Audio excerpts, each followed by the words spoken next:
जय श्री कृष्णा। आदर्श शिक्षण संस्थान द्वारा संचालित ऑनलाइन क्लास में आपका हार्दिक स्वागत एवं अभिनंदन। हम पढ़ रहे हैं पाठ 9वां प्रकाश, जिसमें अपन ने पूर्व की वीडियो में पढ़ा था गोलीय दर्पण और गोलीय दर्पण से संबंधित कुछ परिभाषाएं। हमने गोलीय दर्पण के संबंधित कुछ परिभाषाएं में पढ़ा था। ध्रुव जो कि गोलीय दर्पणों का केंद्र बिंदु होता है। फिर अपन ने पढ़ा था गोलीय दर्पण का मुख्य फोकस, जिसमें अवतल दर्पण का मुख्य फोकस वास्तविक होता है, जबकि उत्तल दर्पण का मुख्य फोकस आभासी होता है। ऐसे ही अपन ने पढ़ा था मुख्य अक्ष की परिभाषा, और फिर अपन ने पढ़ा था फोकस दूरी। इस प्रकार से अपन ने गोलीय दर्पणों के संबंधित कुछ परिभाषाएं पढ़ी थी। आज का जो हमारा टॉपिक है वह है गोलीय दर्पणों से प्रतिबिंब निर्माण के नियम। तो किस प्रकार से हम गोलीय दर्पणों के प्रतिबिंब बनाएंगे, उसके कुछ नियम हैं। तो गोलीय दर्पणों में प्रतिबिंब निर्माण के नियम।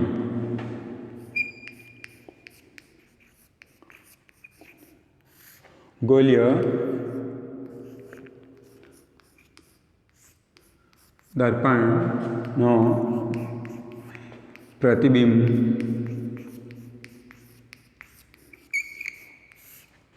निर्माण के नियम।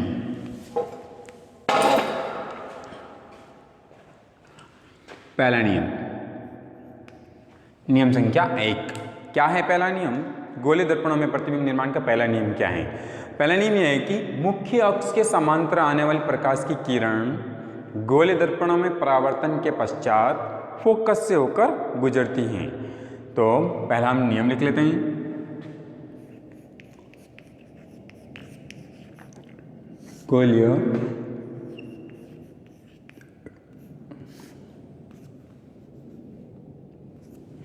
गोलीय दर्पणों में मुख्य अक्ष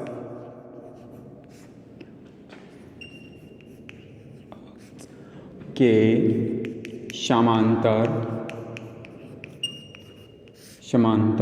आने वाली प्रकाश की किरण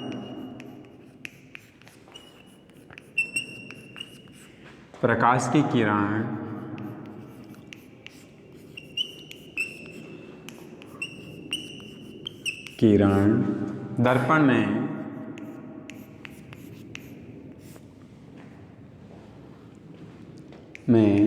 परावर्तन के पश्चात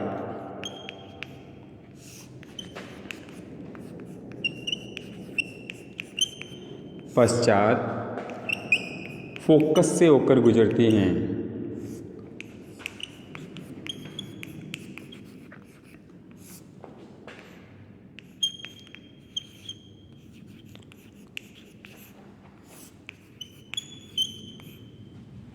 तो पहला नियम क्या कहता है? गोलीय दर्पणों में मुख्य अक्ष के समांतर आने वाली प्रकाश की किरण दर्पण में परावर्तन के पश्चात मुख्य फोकस से होकर गुजरती हैं। तो हम पहले पढ़ लेते हैं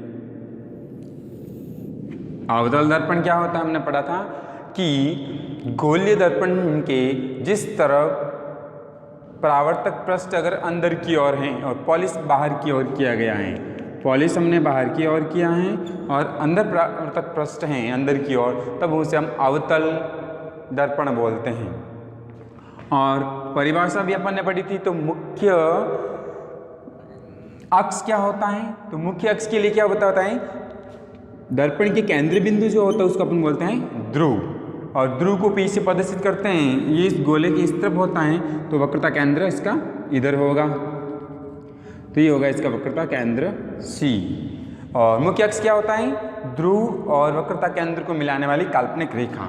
तो ध्रुव और वक्रता केंद्र को मिलाने वाली काल्पनिक रेखा जो होती है वो क्या होती है? मुख्य अक्ष होती है। अब हमारा पहला नियम क्या कहता है? मुख्य अक्ष के समांतर आने वाली प्रकाश की किरण गोलीय दर्पण में परावर्तन के पश्चात फोकस से होकर गुजरती है।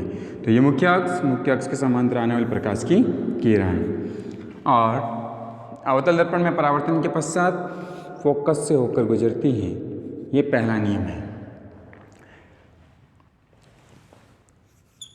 अवतल दर्पण। अब है उत्तल दर्पण। उत्तल दर्पण क्या होता है? जिसका परावर्तक पृष्ठ जो होता है बाहर की ओर हो और पॉलिश अंदर की ओर हो। ये इसका मुख्य ध्रुव होगा और इसका वक्रता केंद्र इस तरफ होता है सी, और अगर हम इधर इसका रखते हैं ये सी, तो वक्रता केंद्र और ध्रुव को मिलाने वाली काल्पनिक रेखा क्या कहलाती है? हमारी मुख्य अक्ष। अब मुख्य अक्ष के समांतर आने वाली प्रकाश की किरण, ये मुख्य अक्ष के समांतर आ रही प्रकाश की किरण, उत्तल दर्पण क्या करता है? प्रकाश की किरण को फैला देता है।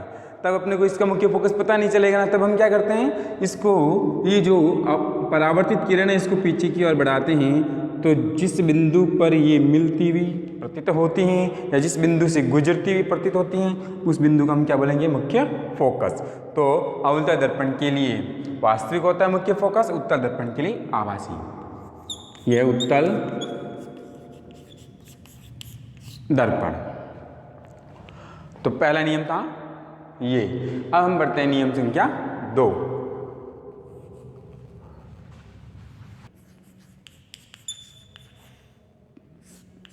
फोकस से होकर आने वाली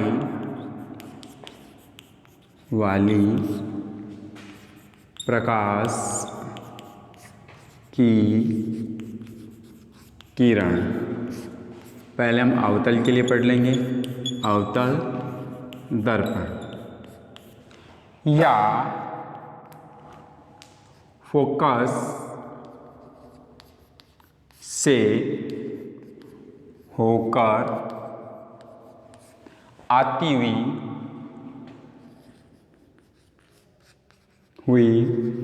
प्रतीत होने वाली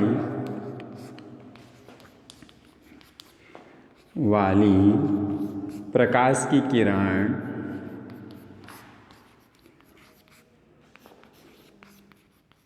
किरण दर्पण में उत्तल दर्पण में परावर्तन के पश्चात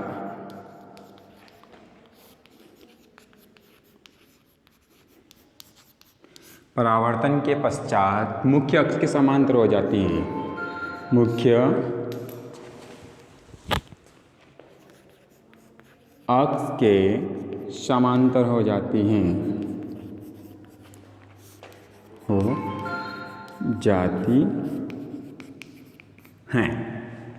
तो इसके लिए भी अपन पहले अवतल दर्पण के लिए पढ़ते हैं, फिर उत्तल दर्पण के लिए पढ़ेंगे।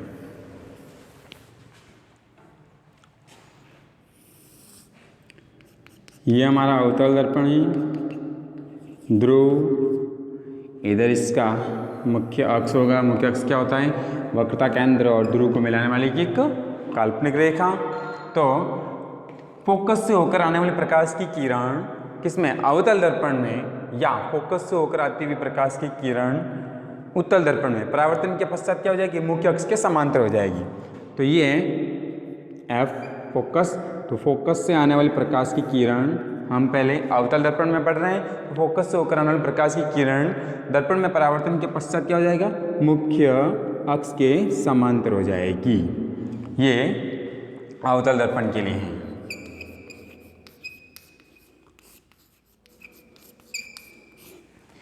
अब उत्तल दर्पण के लिए क्या होगा? उत्तल दर्पण ये मुख्य अक्ष, ध्रुव, वक्रता केंद्र, उत्तल दर्पण क्या बोल रहे हैं? फोकस से होकर आती हुई प्रतीत होने वाली प्रकाश की किरण। ये फोकस से होकर आती हुई प्रतीत हो रही प्रकाश की किरण जो कि दर्पण में परावर्तन के पश्चात क्या हो जाएगा? मुख्य अक्ष की क्या हो जाएगी? समांतर हो जाएगी। ये है आपका दूसरा नियम। अब है नियम संख्या 3। वक्रता केंद्र से होकर आने वाली प्रकाश की किरण की किरण अवतल दर्पण या वक्रता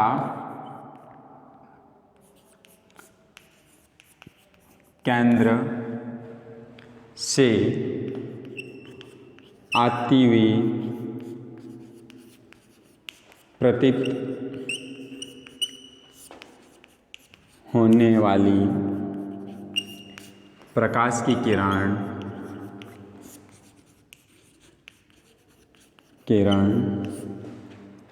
दर्पण उत्तल दर्पण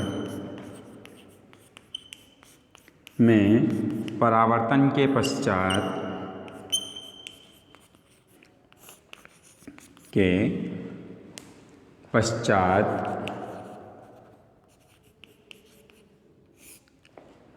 बिना मुड़े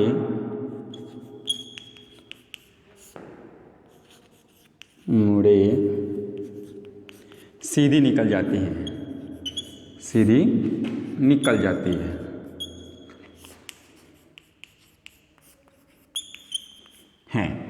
तो पहले हम अवतल के लिए पढ़ लेते हैं। अवतल दर्पण में परावर्तक पृष्ठ अंदर की ओर, पॉलिश बाहर की ओर, केंद्र बिंदु को हम ध्रुव कहते हैं जिसे P से प्रदर्शित करते हैं। इधर इसका वक्रता केंद्र होगा।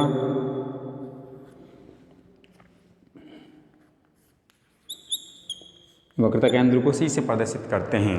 तो वक्रता केंद्र, तो नियम क्या कहता है? वक्रता केंद्र से होकर आने वाले प्रकाश की किरण अवतल दर्पण में या वक्रता केंद्र से आती हुई प्रतीत होने वाली प्रकाश की किरण उत्तल दर्पण में परावर्तन के पश्चात बिना मुड़े क्या होती है? सीधे निकल जाती हैं। तो हम वक्रता केंद्र से लेकर आ रहे प्रकाश की किरण, यहाँ इसका परावर्तन होगा।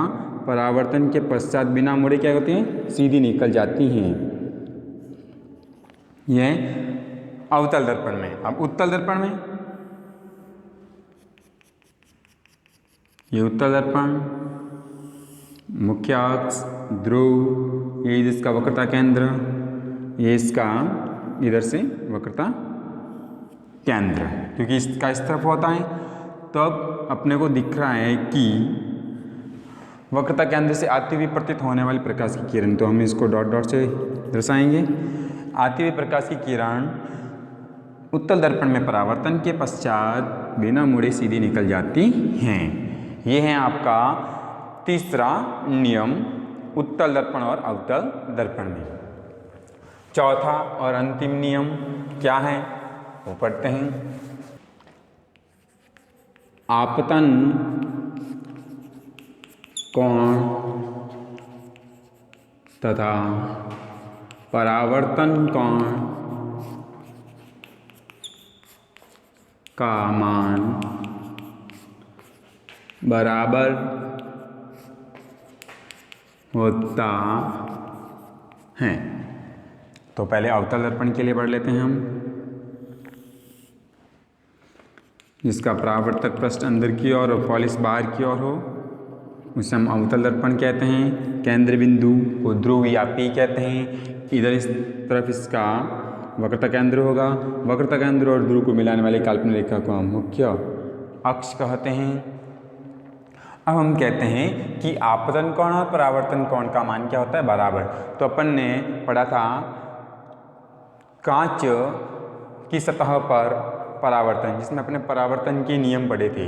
इसमें दूसरा नियम था आपतन कोण और परावर्तन कोण का मान हमेशा क्या होता है? बराबर। आपतन कोण क्या होता है? तो अपन ने पढ़ा था कोण I, और परावर्तन कोण क्या होता है? तो अपन ने पढ़ा था कोण R। तो आपतन कोण और परावर्तन कोण का मान क्या होता है? बराबर होता है। तो ये आने वाले प्रकाश की किरण है, इसको हम अभिलंब मानते हैं। तो ये क्या हो जाएगा हमारा? आपतन कोण I, और यहाँ से प्रकाश की किरण परावर्तित होकर के चले जाते हैं। तो परावर्तित किरण और अभिलंब के बीच बनने वाला कोण क्या होगा? परावर्तन कोण। इनका मान हमेशा क्या होता है? बराबर होता है। ऐसे हम पढ़ लेते हैं उत्तल दर्पण के लिए। उत्तल दर्पण में परावर्तक पृष्ठ बाहर की ओर, केंद्र बिंदु को ध्रुव कहते हैं। वक्रता केंद्र और ध्रुव को मिलाने वाली काल्पनिक रेखा को हम क्या कहते हैं, मुख्य अक्ष। इसमें बी आपतन कोण, किसके बीच, आपतित किरण और अभिलंब के बीच, और इसको भी हम परावर्तित किरण और अभिलंब के बीच। तो आपतित किरण और अभिलंब के बीच बनने वाला कोण क्या होता है, कोण आई, आपतन कोण, और अभिलंब और परावर्तित किरण के बीच बनने वाला कोण क्या होता है, कोण आर, अर्थात परावर्तन कोण का मान हमेशा क्या होता है, बराबर होता है। ये गोले दर्पण में प्रतिबिंब निर्माण के 4 नियम हैं। इन चारों नियम को अगर अपन याद रखते हैं, अच्छे से किरण आरेख समझ लिया है, तो आगे हम पढ़ेंगे अवतल दर्पण में प्रतिबिंब निर्माण के नियम, प्रतिबिंब निर्माण की किरण आरेख। इस प्रकार से आज की वीडियो में इतना ही। जय श्री कृष्णा, धन्यवाद।